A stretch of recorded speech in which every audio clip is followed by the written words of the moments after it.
میں بھی گاؤں کا رہنے والا آدمی ہوں، تو میرے عزیز و بزرگوں دوستوں ٹھیک ہے پردھانی ہو اور صاحب سیاست ہو یا اور کوئی چیز ہو، ہم آپ مقابلہ کریں، سامنے آئیں، لیکن جب جو جیت جائے سب پریم کے ساتھ پھر سے رہنا شروع جھگڑا۔ اور یہاں تک کہ آدمی آج اتنا گر گیا اتنا گر گیا اتنا گر گیا یہ مسلمان کہ آج جب یہ کورٹ کچہری جاتا ہے یا پولیس اسٹیشن جاتا ہے تو وہاں اس کے خلاف میں کیسے کہوں آپ نہیں بتا سکتا، ایک اپلیکیشن آلریڈی ریٹن رکھی رہتی ہے، وکیل صاحب کے پاس میٹر تیار رہتا ہے کہ صاحب یہ لڑکی کا معاملہ ہے، یہ لڑکے کا معاملہ ہے، پتہ نہیں کیا کیا لکھا رہتا ہے اس میں جس کا سچائی سے کوئی تعلق نہیں ہوتا ہے، اور یہ مسلمان وہی اپلیکیشن آگے فارورڈ کرتا ہے۔ کتنا بڑا مجرم ہے، بہتان لگاتا اپنے بھائی پہ، میں اس کو ڈسکلوز کرنا نہیں چاہتا ہوں۔ بہرحال یہ کیا ہے؟ ہم نبی کے امتی ہیں، ہمارے نبی نے تو جنہوں نے خون بہایا تھا ان کو معاف کیا، ان کو اپنے گلے سے لگائے، جو لوگ آپ کو ستاتے تھے آپ ان کو دعائیں دیتے، آپ ان کو جو ہے وہ نبی تو بہت اعلیٰ اخلاق والے تھے، فرمایا گیا اِنَّكَ لَعَلَىٰ خُلُقٍ عَظِيمٍ، یہ سرٹیفکیٹ اللہ کی طرف سے ہے، یہ نبی جی آپ تو اخلاق کی سب سے اونچی چوٹی پر ہیں، اخلاق کی سب سے اونچی چوٹی پر آپ صلی اللہ علیہ وسلم، آپ اخلاق کے اور کردار کے اندر آپ کا کوئی ثانی نہیں، کوئی ثانی۔ تو میں بہرحال ہو سکتا ہے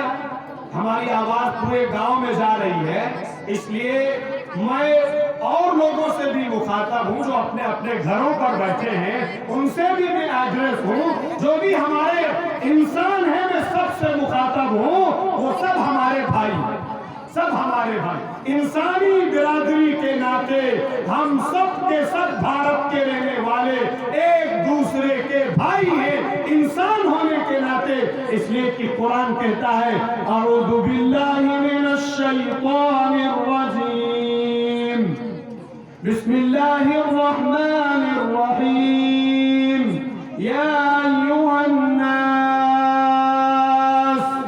انا خلقناکم من ذکر وانثى وجعلناکم شعوبا وقبائل لتعارفوا ان اکرمکم عند اللہ اتقاکم۔ صاف کہہ دیا کہ پوری دنیا کے سارے انسان ایک مرد اور ایک عورت سے پیدا کیا ہے ہم نے۔ جب صاحب ایک مرد اور ایک عورت سے پیدا ہوئے ہیں تو یہ سب کیا ہوئے؟ ارے کیا کہتے ہیں اس کو نہیں سمجھ پا رہے، کیا ہوا سب؟ یہ بھائی بھائی، انسانی رشتے کے لحاظ سے سارے کے سارے بھائی ہیں، اور سارے انسانوں کو پریم کے ساتھ، محبت کے ساتھ، بھائی چارے کے ساتھ، بہو بیٹیوں کی مان سمان کے ساتھ، مہیلاؤں کے مان سمان کے ساتھ، بڑوں کے رسپیکٹ کے ساتھ، چھوٹوں پر شفقت کے ساتھ، ایک دوسرے کا معاون اور کوآپریٹو ہو کے ہمیں اس دھرتی پر جب جئیں گے تو ہمارے گاؤں کا واتاورن اور ہمارے گاؤں کا ماحول بالکل شانتی بھرا ہے۔ تو میں یہ کہہ رہا تھا کہ ہو سکتا ہے کہ یہ چیز کسی کے نہ سمجھ میں آئے کہ صاحب فرشتہ آیا اور کہا کہ دو پہاڑوں کو ملا دے، چلیے ٹھیک ہے یہ ہمارے سمجھ میں آتا ہے، اگر کسی کے نہیں سمجھ میں آتا ہے تو میں ان کے لیے ایک نظیر پیش کرتا ہوں۔ دیکھیے آپ، ہمارے آقا صلی اللہ علیہ وسلم جس سرزمین میں پیدا ہوئے وہاں کے لوگوں نے ستایا، پریشان کیا، ظلم کیا. کیسا ظلم کیا؟ میں نے بتایا آپ کے چچا کو کیسے شہید کیا، کان وان کاٹ دیے گئے، ناک کاٹی گئی، اس کا ہار بنایا گیا، کلیجہ چبایا گیا، آپ کے ساتھیوں کو تڑپایا گیا، ریت پہ لٹایا گیا، پتھر اوپر سے رکھا گیا. وہ کراہتے تھے. ایک خاتون اور اس کے شوہر کو باندھا گیا اور بھوکا رکھا گیا، کوڑے مارے گئے، اور اس کے سامنے اس کا بیٹا بھی بندھا ہوا تھا. بیٹا اپنے باپ کو چیختے ہوئے دیکھتا تھا، بیٹا اپنی ماں کو چیختے ہوئے دیکھتا تھا. جب اللہ کے اور انسانیت کے دشمن اور اتیاچاری لوگ آپ پر ظلم کرتے تھے تو وہ بیٹا اپنی ماں کو سسکتا ہوا، کراہتا ہوا دیکھتا تھا. اس بیٹے نے اپنی نگاہوں کے سامنے اپنی ماں کے ساتھ بدسلوکی کے ساتھ اسے قتل کرتے ہوئے اور شہید ہوتے ہوئے اس بیٹے نے اپنی آنکھوں سے دیکھا ہے. اس طرح کے حالات میں ہمارے آقا کو ہجرت کا حکم دیا گیا. ہمارے آقا تشریف لے کے چلے گئے اور چند سالوں کے بعد جب آپ کو قوت ملی، آپ کو غلبہ ملا، آپ کو طاقت ملی، آپ کو حکومت ملی، آپ کو فتح ملی، آپ کو اللہ کی طرف سے نصرت ملی، تو میں یہ کہنا چاہتا ہوں پوری دنیا کے انسانوں سے کہ پوری دنیا کے انسان ساری دنیا کی ہسٹری کو کھنگالیں اور پڑھیں اور اسٹڈی کریں اور ادھین کریں اور دیکھیں کیا کوئی ملک جو فاتح ہوا ہو اس ملک کے لوگوں کی زندگی ہمارے آقا کی زندگی میں کتنا فرق. یہ صاحب کوئی جوش خطابت نہیں ہے کہ آپ کو للکارا جا رہا، للکارا نہیں جا. یہ کہا جا رہا ہے کہ آپ بھی پڑھیے اور ہمارے برادران وطن، ہمارے دیش واسی بھی پڑھیں. اب دیکھیے آپ جب تشریف لائے کہاں؟ جہاں سے آپ نکالے گئے تھے، جہاں آپ کو ستایا گیا تھا، جہاں آپ کا خون بہایا گیا تھا، جہاں آپ کے چچا کے ہاتھ، کان اور ناک کاٹی گئی تھی، جہاں آپ صلی اللہ علیہ وسلم جب اس خاتون کے پاس سے اور اس کے شوہر کے پاس سے اور اس کے بچے کے پاس سے گزرتے تھے وہ کہتے تھے اللہ کے رسول ہم کب تک اس طرح ستائے جائیں گے، ہم پر کب تک اس طرح ظلم کیا جائے گا؟ آپ فرماتے تھے صبرن یا اہل یاسر فإن موعدکم الجنہ. اے آل یاسر صبر کرتے رہو، صبر کرتے رہو، صبر کرتے رہو، اللہ تمہیں اس کا بدلہ جنت عطا کرے گا. جب آپ تشریف لائے مکے کی سرزمین فتح ہوئی، آپ کے ساتھ آپ کی وہ نورانی اور پاکیزہ جماعت تھی. آپ تشریف لے جا رہے تھے، جنہوں نے ستایا تھا، جنہوں نے اتیاچار کیے تھے، جنہوں نے ظلم کیا تھا، وہ کانپ رہے تھے، وہ تھرا رہے تھے، وہ سمجھ رہے تھے کہ آج ہماری شامت آئے گی، آج ہمارا بھی ساتھ جو ہے وہ تکہ پھوٹی کیا جائے گا. جب ہمیں طاقت تھی تو ہم نے ستایا تھا. آپ تشریف لائے، آپ نے فرمایا اے لوگوں، دنیا کی تاریخ میں آپ کو یہ نہیں ملے گا، بڑے بڑے دنیا پر حکمرانی کرنے والے لوگوں نے ملکوں کو فتح کیا ہے اور لاکھوں لاکھ انسانوں کا قتل کیا. تاریخ اور ہسٹری میں موجود. آپ تشریف لائے، لوگ سارے کے سارے تھے. فرمایا اے لوگوں ماذا ترون انی فاعل بکم، اے لوگوں تم کیا سمجھتے ہو کہ میں تمہارے ساتھ کیا سلوک کروں گا؟ لوگوں نے کہا کہ آپ تو شریف ہیں، آپ شریف کی اولاد ہیں، آپ شریف کے بیٹے ہیں. یہ بات ارشاد فرمائی. آپ نے جو بات ارشاد فرمائی یہ صاحب کوئی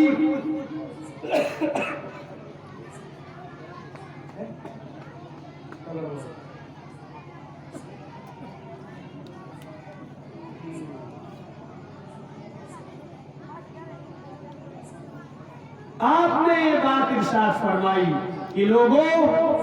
یہ ہمیں پڑھنا ہے اور اس کے مطابق اپنی زندگی بنانا۔ چھوٹے چھوٹے جھگڑے ختم کیجئے، آپس میں مل جل کے رہیے، آپس میں ایک دوسرے کی عزت کیجئے، ایک دوسرے کی قدر کیجئے۔ اگر آپ اپنے نبی کے سچے عاشق، اگر آپ اپنے نبی کے سچے ماننے والے ہیں، آپ نے فرمایا کہ لوگوں اذهبوا وانتم طلقاء لا تثریب علیکم اليوم، آج کے دن تم سب کے سب آزاد ہو، میں تم سے کوئی انتقام، کوئی ریونج میں تم سے نہیں لوں گا، بلکہ آج کے دن تم پر کوئی سرزنش نہیں۔ آپ جانتے ہیں اس میں وہ لوگ بھی تھے جنہوں نے آپ کے چچا کے کان ہاتھ کاٹے تھے، وہ لوگ بھی تھے جو آپ کو ستاتے تھے، آپ کو تڑپاتے تھے، وہ چہرے بھی تھے جنہوں نے عورتوں کے ساتھ بھی بدسلوکیاں اور ظلم کیا تھا اور ستایا تھا اور نہ جانے کیسے کیسے گندے اور غلط قسم کے سلوک کیے تھے، وہ سارے چہرے تھے، لیکن آپ نے سب کو معاف فرمایا۔ یہ بات یہ بتانے کے لیے ہے کہ دھرتی پر اگر کوئی آئیڈیل، کوئی اسوہ، کوئی نمونہ، کوئی رحمت، کوئی کروڑا، کوئی کرپا، کوئی دیا بن کر آیا ہے تو صرف اور صرف اور صرف تاجدار بطحا احمد مصطفیٰ محمد رسول اللہ صلی اللہ علیہ وسلم کی ذات اقدس۔ یہ میرے عزیز و بزرگ دوستوں ہماری ذمہ داری ہے، اپنے نبی کی زندگی پڑھنا، اپنے نبی کی سیرت پڑھنا۔ یہ ایک دن جلسہ کر دینے سے کوئی انقلاب آ جائے، جنریشن بدل جائے گی، لوگ بدل جائیں گے، لوگوں کی زندگیاں سنور جائیں گی، ایسا نہیں ہوتا، ایسا نہیں، بلکہ ہر آدمی، ہر عورت یہ طے کرے کہ ہمیں اس مہینے کے اندر اور اس مہینے کے بعد بھی ایک کتاب کے ذریعے سے اپنے بچوں کو، اپنی بچیوں کو، اپنے گھر کے لوگوں کو جمع کریں گے، بٹھائیں گے اور اس کے بعد اپنے نبی کی زندگی سنائیں گے، اپنے بچوں کو نبی کی زندگی سنائیں گے، اپنے گھر کے لوگوں کو زندگی نبی کی سنائیں گے، تاکہ وہ ہمارے بچے، ہمارے نوجوان، ہماری مائیں، ہماری بہنیں، ہمارے بھائی، وہ سارے کے سارے نبی کے عشق کے ساتھ، نبی کی محبت کے ساتھ، نبی کے تعلق کے ساتھ، نبی پر جانثاری کے ساتھ، نبی کے اخلاق کے ساتھ، نبی کے کردار کے ساتھ، نبی کے گفتار کے ساتھ دھرتی پر جی کے پوری انسانیت کو یہ بتائیں کہ اگر رحمت ہے تو وہ صرف اور صرف نبی کے طریقے۔ دوسری بات جو مجھے عرض کرنی ہے، کیونکہ یہ بچوں کے تعلیمی مظاہرہ بھی ہوا بچوں کا، وہ بھی دیکھا گیا، ماشاءاللہ اچھا رہا۔ بچوں کے تعلق سے بنیادی بات یہ ہے کہ ایک بڑا طبقہ ہے جو دینی تعلیم سے اپنے بچوں کو محروم رکھے ہوئے۔ یاد رکھیے کہ وہ بچے آگے کس کھاہی میں کودیں گے اور کس دلدل میں دھسیں گے اور کیسے بد اخلاق اور بد کردار بنیں گے اور آپ کے ماتھے پہ کیا دھبا اور کیا کلن لگائیں گے، یہ اگر ہم نے بچوں کی دینی تعلیم اور تربیت کی نئی فکر کی تو ہمیں اس کے لیے تیار ہونا چاہیے۔ یاد رکھیں، آج ہماری کمیونٹی کے بہت سارے لوگ اپنے بچوں کو دینی تعلیم سے بالکل الگ کیے ہوئے، دین کے بارے میں ان بچوں کو کچھ معلومات نہیں۔ ٹھیک ہے، میں نہیں کہتا ہوں کہ آپ بچوں کو انگریزی نہ پڑھائیے، آپ بچوں کو صاف سائنس اور ٹیکنالوجی نہ بتائیے، میں نہیں کہتا ہوں کہ آپ بچوں کو doctor, engineer, IAS officer, PCS officer اور جو بھی پڑھائیاں ہیں وہ نہ پڑھائیے، میں یہ بالکل نہیں کہتا۔ ہمارے سماج کو ڈاکٹرز کی بھی ضرورت ہے، انجینئرز کی بھی ضرورت ہے، پروفیسرز کی بھی ضرورت ہے، ماسٹرز کی ضرورت ہے، لیکچررز کی ضرورت ہے اور ساری چیزوں کی ضرورت، لیکن یاد رکھیے یہ ایک نہیں 1000 بار آپ کا دامن پکڑ کے آپ کی خدمت میں بار بار یہ کہا جائے گا کہ سب کچھ بنائیے، لیکن اس سے پہلے اس بچے کو صحیح مسلمان بنائیے، سچا نبی کا عاشق بنائیے، صحیح اس کے دل و دماغ میں عقیدہ اتاریے، صحیح باتیں اس کے دل و دماغ میں راسخ کیجیے، اور جو دینی بنیادی فنڈامنٹل ٹیچنگز اور تعلیمات ہیں وہ سکھانا آپ پر فرض ہے۔ ڈاکٹر بنانا، انجینئر بنانا بنائیے آپ، میں منع نہیں کرتا اور نہ میں کوئی فتویٰ دیتا، لیکن یہ فرض نہیں ہے، لیکن بچے کا عقیدہ درست کرانا، بچے کو فنڈامنٹل آف اسلام کی بنیادیں سکھانا، بچے کو سنت کے سانچے میں ڈالنا، بچے کے دل و دماغ میں اللہ اور اس کے رسول کے ساتھ تعلق بٹھانا، یہ آپ کا فریضہ ہے۔ ورنہ یاد رکھیے جب آدمی مر جائے اس کا جنازہ سامنے رکھا ہو، لوگ اس کے جنازے پہ کھڑے ہوں، کاہے کے لیے؟ اپنے پڑوسی کے لیے، اپنے رشتہ دار کے لیے، اپنے ناطے دار کے لیے دعا کرنے کے لیے، تو اس وقت آپ کا بیٹا دور کھڑا ہو۔ یہ وہ باپ ہے جس نے بچے کے ایک شام کے رونے پہ، اور یہ وہ ماں ہے جس نے بچے کی ایک آہ پہ اپنی پوری رات قربان کی ہے، بے چین رہی ہے، میرے لاہ کو کیا ہو گیا، میرے لخت جگر کو کیا ہو گیا، یہ بے چین رہی ہے۔ آج جب اس کے لیے دعا کا وقت ہے، اس کے لیے صدقہ جاریہ کا وقت ہے، تو بیٹا کہہ دے گا کہ صاحب مجھے نماز جنازہ پڑھنا نہیں آتی۔ کیوں نہیں آتی؟ باپ صاحب نے سکھایا نہیں، باپ نے سکھایا، ماں نے سکھایا۔ میرے عزیزوں بزرگوں دوستوں، دنیا کا معاملہ ہوتا تو ٹھیک تھا،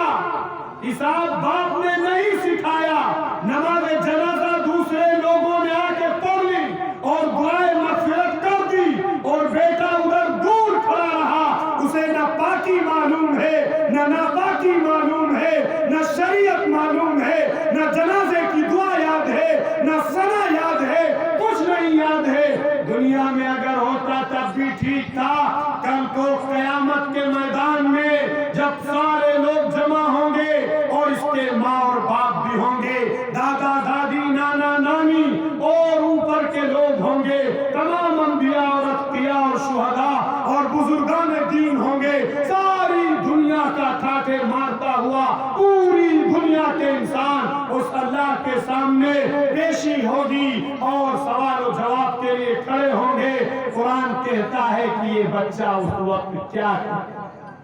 کاش کہ ہماری کمیونٹی نہ سمجھے کسی مولوی کو، نہ سمجھے کسی قاری کو، نہ سمجھے کسی مفتی کو، لیکن قرآن کی اس آیت کو تو سمجھے، اللہ کے اس فرمان کو تو سمجھے۔ قرآن کہتا ہے کہ وہ بچہ جس کو ماں نے اپنا خون جگر چسا کر پروان چڑھایا تھا، پالا تھا، پوسا تھا، راتیں بتائی تھی جاگ جاگ کر۔ یہ باپ جو اس بچے کی ڈاکٹری کے لیے، انجینئرنگ کے لیے، بزنس کے لیے اور نہ جانے کن کن چیزوں کے لیے صاحب پیسوں کا انتظام کرتا رہا، لون لیتا رہا اور نہ جانے کیسے کیسے اس نے کیا ہے، یہ تو آپ جانتے ہوں گے۔ قرآن کہتا ہے کہ یہ بچہ سارے لوگ جب جمع ہوں گے تو سب کے سامنے یہ بچہ کیا کہے گا؟ ربنا انا اطعنا سادتنا وكبراءنا فأضلونا السبيل ربنا آتهم ضعفين من العذاب والعنهم لعنا كبيرا۔ ساری دنیا کی عورتیں، سارے لوگ، سارے کے سارے جمع ہوں گے اور اس وقت یہ بچہ کہے گا ربنا انا اطعنا، اے ہمارے اللہ، ہم نے نہیں سیکھا دین، ہم نے نہیں سیکھا ایمان، ہم نے نہیں سیکھا سنت، ہم نے نہیں سیکھا شریعت، ہم نے نہیں سیکھا فنڈامنٹل آف اسلام۔ اے اللہ، اے اللہ، انا اطعنا سادتنا وکبراءنا، ہم نے اپنے سرداروں کی، اپنے بڑوں کی، اپنے گارجین کی، اپنے ذمہ داروں کی پیروی کی۔ ہمارے باپ نے ہمیں کانوینٹ میں داخل کرایا، ہم چلے گئے، پڑھتے رہے، یاد کرتے رہے۔ ہمارے باپ نے ہمیں وہاں سے اٹھا کے انٹر کالج کا منہ دکھایا، ہم وہاں پر گھستے رہے، محنت کرتے رہے، کمپٹیشن بیٹ کرتے رہے، آگے کے اندر کوچنگ کروائی، باپ نے اپنا کھیت بیچ دیا، ساری چیزیں کر دی۔ اے اللہ، ہمارے ابا جیسے کہتے رہے، ہماری اماں جیسے کہتی رہی، ہمارے بڑے جیسے کہتے رہے، ہم کرتے رہے، ہم کرتے رہے۔ اے مولا، اگر یہ ہمارا باپ ہمیں دین سکھاتا، اگر یہ ہماری ماں ہمیں کلمہ سکھاتی، اگر یہ ہمارے بڑے ہمیں اللہ کا دین سکھاتے، سنت سکھاتے تو ہم ضرور سیکھ لیتے۔ اس وقت وہ بچہ کہے گا اے اللہ فَأَضَلُّونَ السَّبِيلَ، ان لوگوں نے مجھے گمراہ کر دیا، ان لوگوں نے مجھے غلط راستے پہ ڈال دیا، ان لوگوں نے مجھے غلط ٹریک پہ ڈال دیا۔ آگے کہے گا ربنا آتِهِمْ ضِعْفَيْنِ مِنَ الْعَذَابِ، اے اللہ اگر میں ایک کوڑے کا مستحق ہوں، اے اللہ اگر میں ایک بار دوزخ جانے کا مستحق ہوں، اے اللہ اگر میں آگ میں گھومنے کا مستحق ہوں تو ضرور مستحق ہوں، لیکن اے اللہ یہی ہمارے باپ اور ہماری ماں، اگر میں ایک کوڑے کا مستحق ہوں تو یہ دو کوڑے کے مستحق۔ یہ کون کہے گا؟ یہ کون کہے گا؟ یہ وہ بچہ کہے گا جس بچے کے لیے آپ نے آنسو بہائے ہیں، یہ وہ بچہ کہے گا جس بچے کے لیے ہماری مائیں راتوں رات جاگی ہے، یہ وہ بچہ کہے گا جس بچے کے لیے ہم نے سارے جتن کیے، ہم نے ساری قربانیاں دی اور سب کچھ بنایا، لیکن اسے دین نہیں سیکھا۔ کیا آدمی پہ گزرے گا جس وقت وہ بچہ یہ پکارے گا کہ اللہ ان کو دوہرا عذاب دیجیے؟ وہ جانتا ہے یہ میری ماں ہے جس سے لپٹ کے وہ سوتا تھا، یہ میری ماں ہے جو میرے لیے اچھا اچھا کھانا بناتی تھی، یہ میری ماں ہے جس نے میرے ساتھ جو احسانات کیے کوئی نہیں کر سکتا، کوئی نہیں۔ ترک کرنا چاہیے، ہمارے نوجوان ساتھیوں کو ماؤں کی خدمت کرنی چاہیے۔ آج اولاد بگڑ رہی ہے، نوجوان بگڑ رہے ہیں، ماں باپ ستائے جا رہے ہیں، ماں کو ساتھ تماچے مارے جا رہے ہیں، باپ کا گریبان کھینچا جا رہا ہے۔ وجہ کیا ہے؟ پھر وہی کہا جائے گا وجہ یہ ہے کہ ہماری زندگی سنت سے دور، سنت سے۔ ہمارے آقا کی خدمت میں ایک آدمی پہنچے، میں اپنے یہ چیپٹر آ گیا، موضوع آ گیا، ہمارے آقا کی خدمت میں ایک صاحب پہنچے اور کہنے لگے کہ اللہ کے رسول، مکے کی سرزمین، جو لوگ وہاں گئے ہیں انہیں معلوم ہوگا اب تو بڑی فیسلٹیز ہو گئی ہیں، وہاں پتھریلی زمین ہوتی ہے اور دھوپ بہت تیز ہوتی ہے، گرمی میں وہ جلتی ہے۔ جہاں ریتیلی زمین ہوتی ہے وہ بالو ایسا ہوتا ہے کہ اگر اس پر چنے ڈال دیے جائیں تو وہ بھی بھون سکتے بغیر کسی غبار۔ تو انہوں نے کہا کہ اللہ کے رسول صلی اللہ علیہ وسلم، میں اپنی ماں کو اپنے کاندھے پہ بٹھا کے کئی میل تک اس زمین پر چلا ہوں جس زمین پر اگر گوشت بھی ڈال دیا